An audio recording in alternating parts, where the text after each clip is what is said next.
Bonjour mes amis, j'espère que vous allez bien. Aujourd'hui, vidéo critique, je vais vous parler d'une excellente comédie française dramatique de 87 remplie de nostalgie. Je vais vous parler du film Le Grand Chemin. Donc, c'est parti. Oui. C'est ça, pleure. Pleure un bon coup, hein? C'est pas simple, les histoires des grandes personnes. C'est pas simple. Tu fais comme moi. Et surtout, tu regardes pas en bas, sinon tu slappes.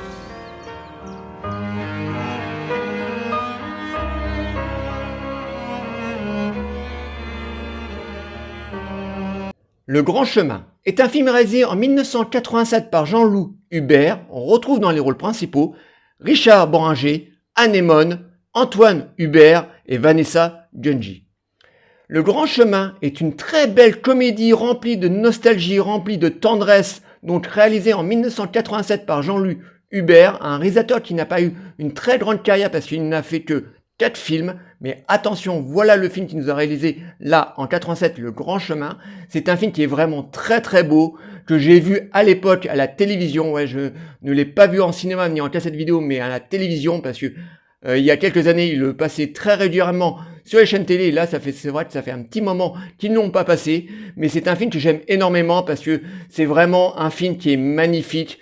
Que ce soit au terme de sa réalisation, parce que le film a été tourné dans des décors naturels, dans un petit village près de Nantes, en Bretagne.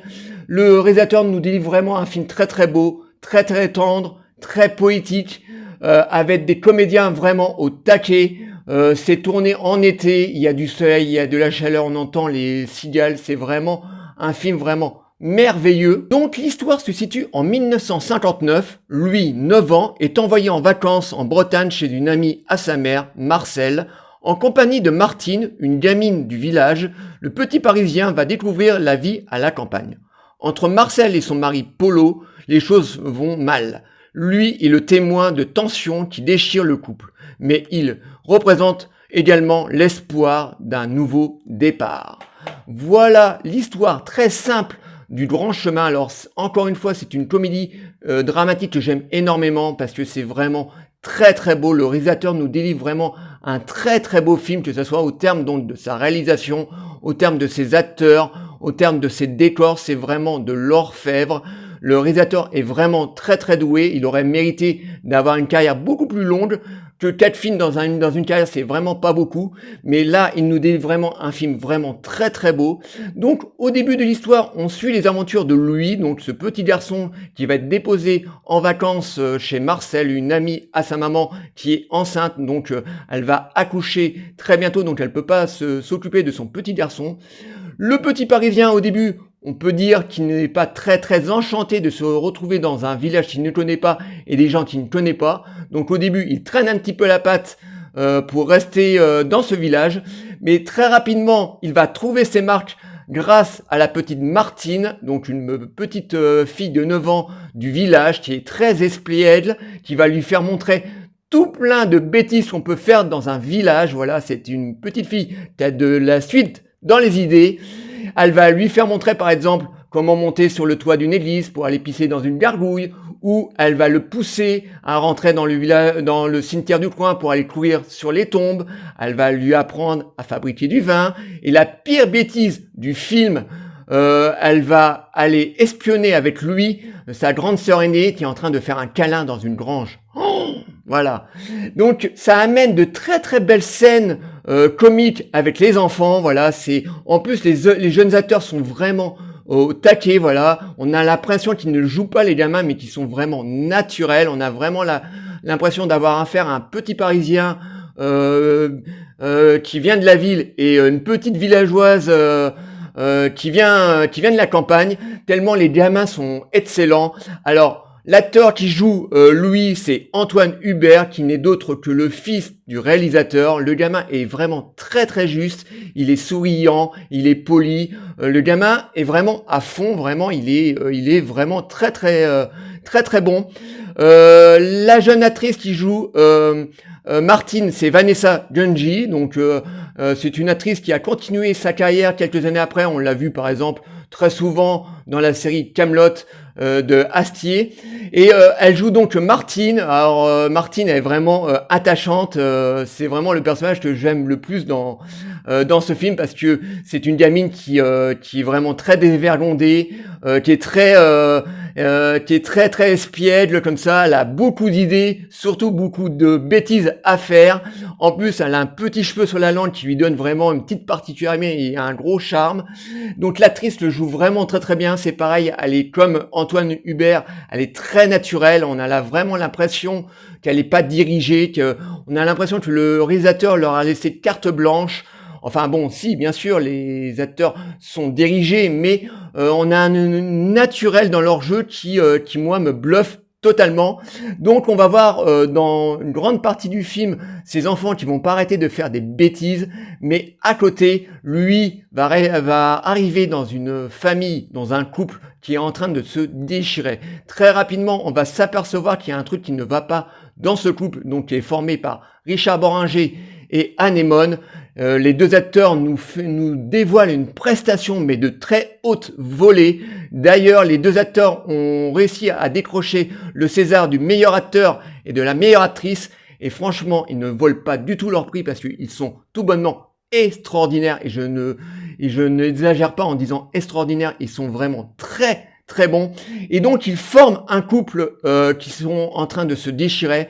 Parce que très rapidement, on va apprendre que ce couple a perdu un fils mort-né et ce couple n'arrive pas à digérer la mort de leur fils. Donc, ils sont en permanence en train de se renvoyer la balle. Ils sont en permanence en train de se déchirer, voilà, parce que ils n'arrivent pas vraiment à digérer cette mort. Donc il y a lui comme ça qui va arriver du jour au lendemain au milieu de ce couple qui est en crise et ça sera peut-être la lueur d'espoir pour ce couple parce que le couple va vite s'attacher au petit garçon et ça nous donne des très belles scènes dramatiques parce que dans le film on rit beaucoup avec les bêtises des enfants mais en même temps on a de très très belles scènes dramatiques, surtout une moi qui me glace tout le temps le sang, c'est au moment où Polo revient du travail un soir. Il est complètement nurgé parce qu'il a trouvé que cette solution, c'est de boire pour essayer d'oublier cette mort. Et il rentre du boulot, il rentre complètement par erreur dans la chambre de son fils parce que le couple a gardé la chambre intacte avec le lit, les jouets, comme un espèce de mausolée ou une tombe, voilà, pour se rappeler de leur fils. Et donc, Polo va rentrer dans cette chambre complètement par accident, il va péter complètement un boulard, il va tout casser dans la chambre. Marcel, en entendant le bruit, va arriver. Le couple plutôt, vont se déchirer, vont se bagarrer. Et c'est une scène à chaque coup que je la vois, ça me fait froid dans le dos parce que les deux acteurs vont nous délivrer une scène, mais vraiment dantesque. Ils sont vraiment à fond dans la peau de leur personnage. Et cette scène est vraiment très touchante. Moi, c'est limite, j'ai une petite larme sur au bord des yeux parce que voilà, c'est une scène qui est très très forte, voilà, très animée par la haine, très animée par la tristesse, surtout la tristesse, et vraiment les deux acteurs sont vraiment au taquet et on en a beaucoup comme ça dans le film, surtout dans sa deuxième partie de film où le couple voilà n'a qu'une seule chose, c'est de se déchirer pour essayer de soigner leur douleur et les deux acteurs sont tout bonnement époustouflants. De toute façon, tout le casting dans le film est très très bon, que ce soit au terme des enfants ou au terme des adultes. On a vraiment un casting qui est vraiment très très bien dirigé, un casting vraiment 4 étoiles.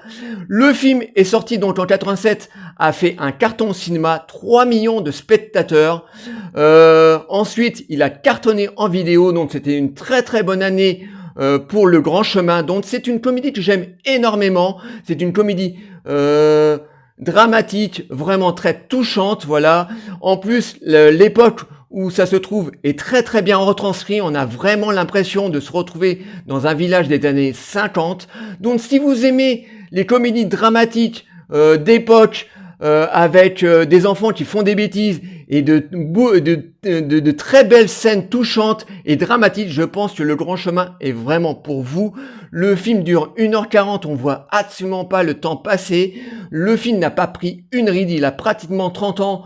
On a l'impression qu'il a été shooté il y a 2 mois, tellement la réalisation est bonne, tellement la retransposition de l'époque est très très bien faite. Donc si vous aimez ce genre de film, je pense que Le Grand Chemin est pour vous, parce que c'est un film qui a plu à énormément de spectateurs. Il est passé un nombre incalculable de fois à la télévision. À chaque coup, il faisait des records d'audience. Donc je vous conseille ce magnifique film de Jean-Luc Hubert, donc Le Grand Chemin, qui est vraiment une petite merveille. Donc c'est un film à voir absolument. Voilà, j'espère que cette petite vidéo vous aura plu. Likez, abonnez-vous. Dites-moi d'abord si vous connaissez Le Grand Chemin ou si vous voulez me poser des questions, je vous répondrai toujours avec plaisir. Et je vous dis à très très bientôt. Ciao les amis.